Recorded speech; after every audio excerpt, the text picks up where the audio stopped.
Welcome back to the Play Action Podcast. Today we're going to be recapping the events over the weekend. Very wild weekend, a lot of upsets, a lot of ranked teams went down. Just another great week of college football. What we anticipated. Yes, we did. We got a phenomenal matchup between Oregon and Washington, which we kind of expected. USC went down in pretty dramatic fashion. Well, not dramatic fashion, but blowout fashion. Mm-hmm. So that's what happened there. And then anything else? It was obviously Friday night, Colorado blew a 29-0 lead. Yeah. To Stanford, who is arguably the best or the worst team in the Pac-12. Mm-hmm. So that did not look good. I mean, everyone's been talking about Colorado this year, so we had to throw that out there. But anything else you can think of off the top of your head? Yeah, North Carolina looked impressive again. Shout out to Tez Walker getting out there on the field this weekend. Yeah. He just changes that whole North Carolina team. So that's a shame. Yeah, it's a shame he hasn't been able to play all year. Yeah, and it's like I what's crazy too is I know the NCAA is just sitting there like sick to their stomach. Yeah. Like, we couldn't ruin this kid's career. I know. They were preying on his downfall. They wanted him to play bad. And so when he went out there and played good, it was like, oh gosh, dang it. Like, of course this guy's got to show us up and go out there and ball out. So good for him. That's just a whole new conversation about the NCAA, but just no reason for it. Yeah. Just get rid of it. Yeah, seriously. But let's should we start? Yeah, let's start with talking about Colorado Friday night. Let's just go in chronological order and let's talk about Colorado blew a 29-point lead to Stanford. Mm. How did that happen, first of all? I'm going to be honest. I really wasn't interested in this game at all. Really? I assumed Colorado at home against Stanford, who's, yes, the worst team in the Pac-12, but maybe even the worst team in the nation. They have some serious problems. It's the same team that lost to Sacramento State a couple weeks ago. So I didn't really have any interest in it, especially when I saw Colorado go up 29-0. I really lost interest in it. Yeah. It was about when I think they just scored to make it a one-score game that I was like, okay, I got to tune in. Yeah, you got to tune in and see how this plays out. So jump back into the game and thank goodness I did. Yeah, because I did not want to miss that. What a finish. And do you think so Travis Hunter, he obviously got burnt. He got mossed there at the end. Yep. Was that the game tying touchdown to send him to overtime, or was it the one? I think it was the one in single OT. Yes. Yeah, single OT to take the lead. And then Colorado had to come down and score. And then they go to double OT. Mm-hmm. And Shedeur throws a pick on third down. And, Stanford just punches through a field goal, wins the game by 3 points. Yep. And upsets Colorado. But what does this mean for this Colorado team moving forward as far as, what are we thinking? Are they going to be bowl eligible? If so, what bowl game are they going to be in? Yeah, this is the craziest story in college football that I feel like people are starting to lose interest in. Yeah, really, really quickly, because it's a team that started out 3-0, ranked in the top 25, and everyone's expectations have changed. Yeah, mine didn't really change with Colorado. I just knew what they had. They got a really good quarterback. They got really good skill position players, and I think Deion Sanders can coach. Yeah, that's just kind of what it is. But they have a huge problem on the offense and defensive line, and as they play these Power 5 teams, it really shows. Yeah, they're starting to get exposed because those are the small things that are going to win you football games. It's like who's going to win in the trenches, and obviously we've seen that the offensive line has had major flaws. Mm-hmm. As Shedeur is the most sacked quarterback in the country. Yes. So obviously that's going to, have a ripple effect across the team and, show some signs of weakness. And we definitely saw this weekend against Stanford. So what are your predictions on how the rest of the season is going to pan out and where Colorado will be playing a bowl game if they even do? Yeah. So when they, I think it was either before they beat Colorado State or after they beat Colorado State, we put something up on our Twitter account about realistic expectations for Colorado. And I said 5-7 or 6-6 were kind of my expectations for them. Stanford was one of those games they had to get. Yeah. Like they had to beat Stanford because, you look at their remaining schedule. They got at UCLA, Oregon State at home, Arizona at home, which is no longer an easy game, especially after what they did the last 2 weeks, competing with USC and then blowing out Wazoo on the road. Then they're at Wazoo and then at Utah. So for a team sitting at 4-3 with those 5 games remaining, I don't really see a lot of wins there. Yeah. Like the one game that I was going to give them before Arizona started playing ball was Arizona. But that kid that Arizona's got looks incredible. Yeah, and they took care of business against Wazoo. I believe it was 44-6. Yeah. On the road. Yeah, up in Pullman, which is a very tough place to play. Yeah. So it's not looking good. I think if Deion can get to a bowl game, maybe upset, one of those or a couple of those games and get to 6-6 and get to a bowl game, I think already 4-3 right now is a huge success. Yeah. Because I think if you looked at the start of the season, you would have probably painted them at maybe like 1-6 or 2-5. So the fact that they're 4-3 is still a huge success. Just looking back at it now, it's a little disappointing with the hype that they got going into the season. Yeah, just keep in mind that this was a 1-win team last year. I know that they brought in a lot of transfers, a lot of new guys. Deion, he made some changes there. But, this is a team that only had 1 win last year. They have 4 this year. Yep. So I think that, you can't be too disappointed with the changes that they have made based off of, kind of how they played last year. But I think we got the Colorado bit out of the way. I know everyone's probably sick of hearing about them. Let's move on to the real stuff because we had a phenomenal game in Seattle. Yep. And my goodness, it was, it's exactly what we expected to see between these two teams. 7th and 8th team in the country, 2 powerhouse offenses. It was obviously a very hostile environment in Seattle, and these two teams did not like each other. Yes. And it went back and forth, and it came down to a game time field goal, and it was obviously missed, and Washington came out on top. But is this kind of what you expected? I think that did you think Oregon was going to win? Yeah, I had Oregon win in this one. And who do you think is at fault for this Oregon loss, or do you think it's Washington should be credited for the win? I definitely both. Washington deserved to win for sure, but I don't know. I see a lot of people going at Dan Lanning for a lot of the decisions he made.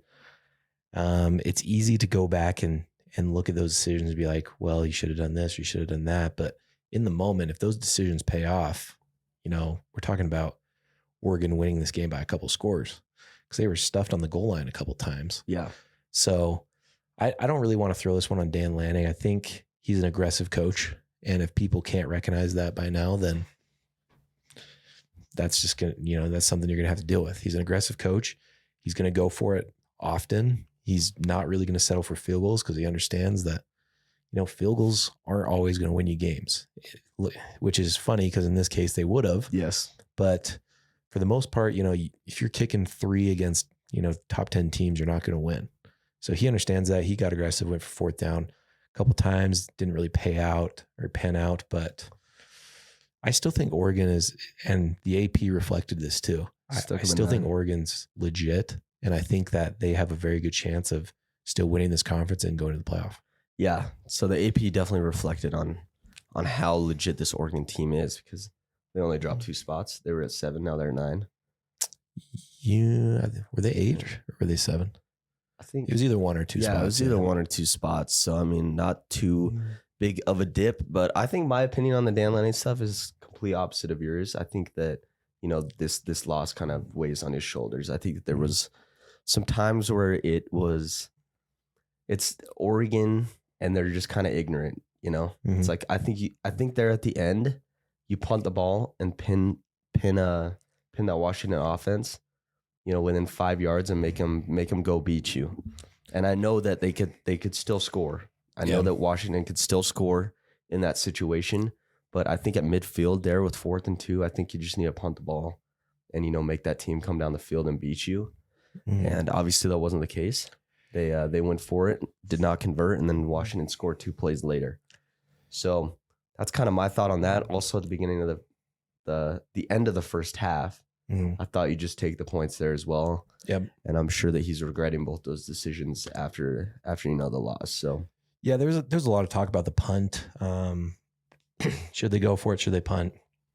The way I look at it is Michael Penix is one of the best quarterbacks in the nation. He's got the best receiving trio in the nation.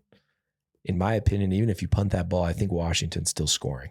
Yeah. So I don't mind going for it. And, the way I look at it is you play to win, you don't play to lose.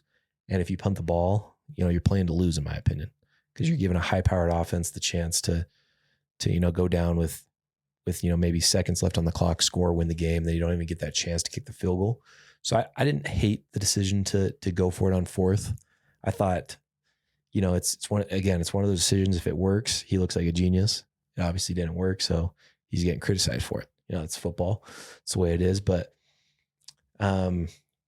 it just comes down to how important it is to have not only, 22 good players on your football team, but almost like 44, including like special teamers. The kid missed the field goal that you'd kind of hope he would have made, but can't really blame it on him because they definitely didn't lose the game because of the kicker. Yeah. So overall, I don't hate Dan Lanning's decisions. I'm an aggressive fan. I like to see my team be aggressive and go for the win. This time it just didn't happen to work out, and he's just going to have to face the criticism for it. Yeah, but they're definitely not out of this. They still are going to be competing for the conference. Maybe we'll see a rematch in conference championship. I feel like that might be the most likely scenario after obviously what happened with USC this weekend against Notre Dame.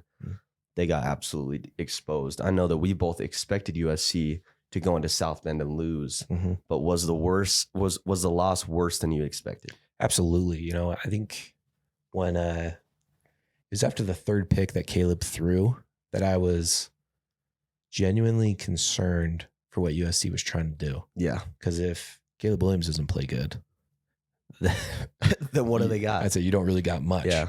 And I was seeing tweets fired off in the game from people saying that, USC is a top 25 team because of Caleb Williams. And it was kind of hard for me to disagree with that. Yeah. That take. Because that's the way it is. When Caleb Williams plays good, USC wins football games. When Caleb Williams has, a tough night like he did the other night, they lose. So this is really eye-opening to me. And this is another thing I was talking about too on Twitter with a bunch of people is Lincoln Riley is praised as the top 10 coach in the nation. And I just don't think he's done anything to prove that. Yeah. That he's a top 10 coach. Like, obviously people are going to pull up the championships at Oklahoma, but look at all those playoff appearances. They ended up getting boat raced or they gave up a lot of points and lost close ones. I'm thinking of the Georgia game in the Rose Bowl. They gave up 51 points in a playoff game, right? So I'm very disappointed by USC because this was supposed to be the season that people started taking them seriously again. And I feel like they're just the biggest joke in college football right now. Yeah, seriously. I mean, this is a team that single-handedly relies on one guy. We're talking about Caleb Williams, who could probably start on a dozen different NFL teams right now. Yep. So like you mentioned, if he doesn't go out there and play his best, then the team does not win games. And I think we're going to see that reflection across the rest of the season because, I mean, it's a gauntlet. They're not playing. They got 5-6 games left. They got 6 games left, I believe. 6 games, I think. 6 games, and I believe 5 ranked opponents. Yeah. Like if Caleb doesn't just ball these next 6 games, then USC could legit be a 3 or 4 loss team and miss out on conference championship. Well, I think the most disappointing part of this whole thing is I don't think anyone thinks Notre Dame's that good.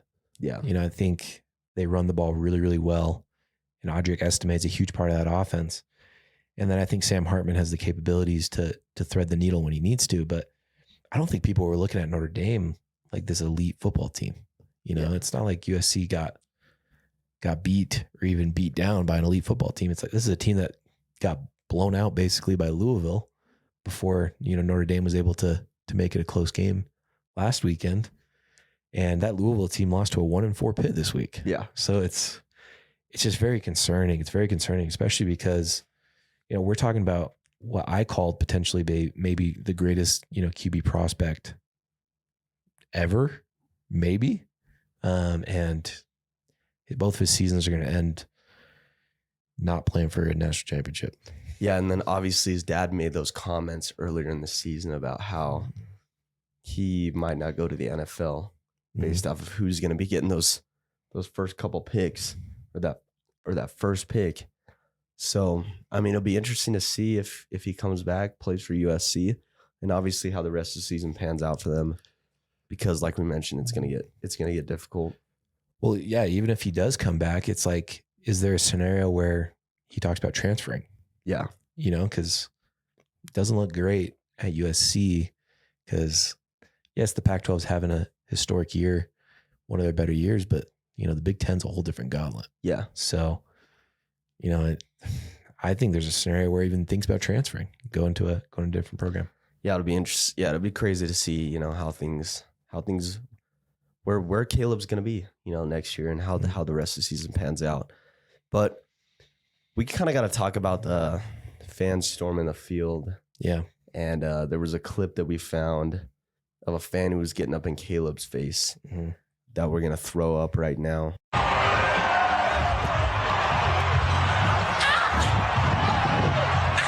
We did it!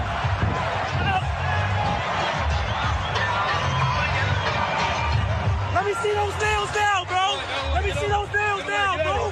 Come on! Ricky! Ah! We did it! We did it! We did it! We finished! We did it! We did it! Ah! All right, what do we think of that? What are we thinking? Yeah, I don't like it.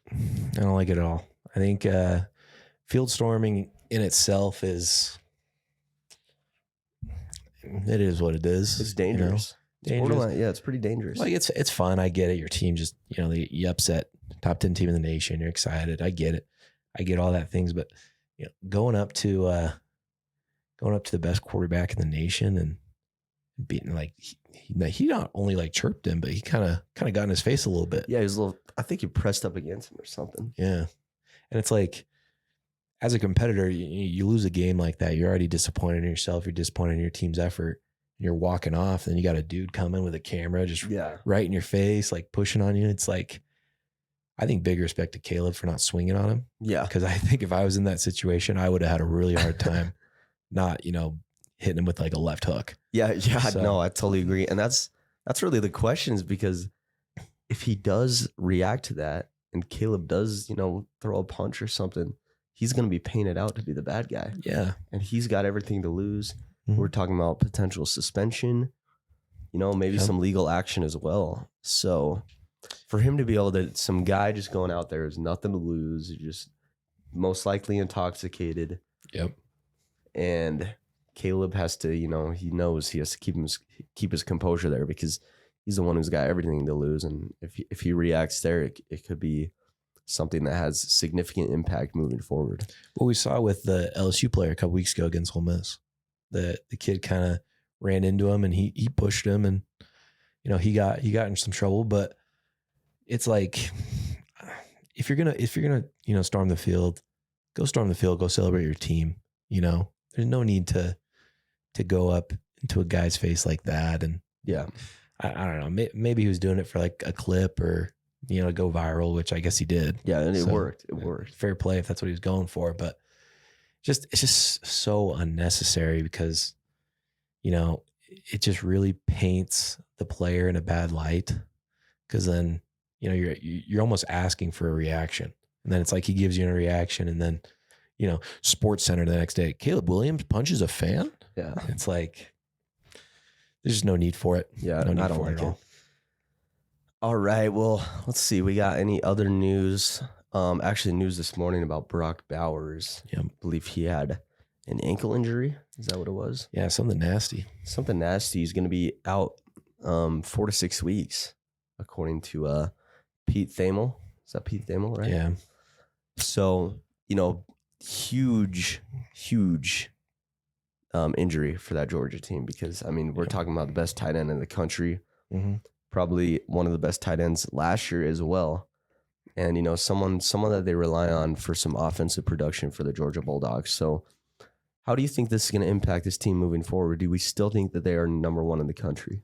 I think even with them, I didn't think they were number one in the country. I've been pretty advocating for Michigan to be ranked number one, just because I get it. Michigan's played a weak schedule, but it's not like Georgia's played anything crazy either. Yeah. Michigan's just looked a lot better better doing it. So I've been a big, advocator for Michigan. This past week, I've been, advocating for Washington because I think they now have the best win in the nation. Some people will call it Texas. For Oklahoma, I could, we can get an argument there about that one. I think if Oregon and Texas played tomorrow, I'd probably take Oregon in that game. Yeah. So I think Washington has the best win in the nation right now. Mm-hmm. And I think they also have just the best resume. Every team that they've played, it hasn't been close. I wish the voters were just more willing to just be like, hey, this team is the best one in the country, instead of just sticking to Georgia, Michigan. They're like, oh, let's just throw Washington at one, probably because they deserve it, the most. Mm-hmm. They have a top 10 win, and they won a close one, and it's better than any win Georgia or Michigan has had this year. So I wish that when they proved that they can beat a good team, it's like those teams get rewarded. Well, yeah, I think that's the big flaw with the AP system right now is I think every week you need to have a clean slate. Yeah. Wipe everything off, and you're going through and you're looking at the resume. Yeah, just compare resumes. Look at Georgia's resume. Like, okay, they beat this team this last weekend to add to their resume. Washington beat this team. Looking at Washington's resume and Georgia's resume, Washington's resume is more impressive. Oh yeah. So Washington should be ranked higher, but it's always like, well, this team was ranked number 2 and they won this weekend, so I can't drop them.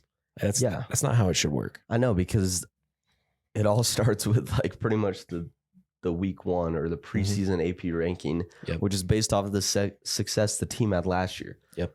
So it's like, I don't know. I don't like the format. I think it's, clean slate starting the year, and then you don't start ranking teams until, right after week 1. Yeah. And a lot of Georgia fans, after I made the comment that they shouldn't be number 1, were saying, well, we've won 17 or 18 straight games in a row. We won a national championship last year. Okay. That's great. Congratulations. None of those players are on the team anymore. Yeah. They've all moved on new team to the NFL. So, your past six, because especially if we're going on past success, Alabama should be number 1. Yeah. Because they've won the most national championships. Exactly. And, throw Clemson in there. Clemson's top 10 team right now because they've won some national championships. Mm-hmm. So it's not what you did in the past. It's what you're doing right now. And Michigan's resume and Washington's resume are both better than Georgia's, in my opinion. Yeah. Yeah. And, back to Brock Bowers. Do you think that this team is going to be, you think they're in trouble with these next coming weeks? Because I think they have a bye and then they play Florida in the Swamp. Yeah. So this is gonna be a tough stretch for Georgia. They got to find some production on offense.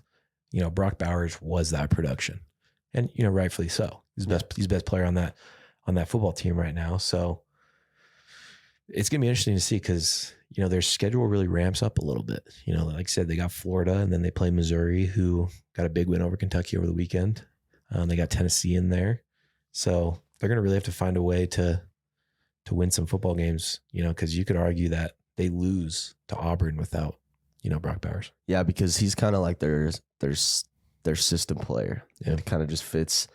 And, the offense kind of dictates around him and his impact there. Kind of similar to the Chiefs, I feel like, with Travis Kelce. Yeah. And, having a freshman at quarterback could be challenging, trying to find other targets when he's used to, getting most of that production out of Brock Bowers. So, hate to see it. Hopefully we get him back soon, on that lower 4 to 6 weeks. But I think that's going to wrap things up for us here at the Play Action Podcast. Recapping that 5th week. We got some intriguing matchups coming up this weekend. I know we got Ohio State, Penn State. Mm-hmm. We got Utah, USC. Yep. And what are some other ones? I'd have to look at the rest of the slate. Yeah. I'm mostly excited about that Ohio State Penn State game because we're gonna finally find out. 2 teams who really haven't played anybody yet. Except for Notre Dame. I guess Ohio State played Notre Dame, but I'm excited to see if this Penn State team is legit. Yeah, because it's their chance to prove it. They'll be playing in the shoe. Mm-hmm. I think it's big noon kickoff, so we'll obviously get Gus Johnson, Joel Clapp for that one. Mm-hmm. But yeah, looking forward to that, and we'll obviously be covering it here on the Play Action Podcast in a couple days for our preview for Week 6. But we appreciate you tuning in here, for our Week 5 recap. So we'll see you in a couple days.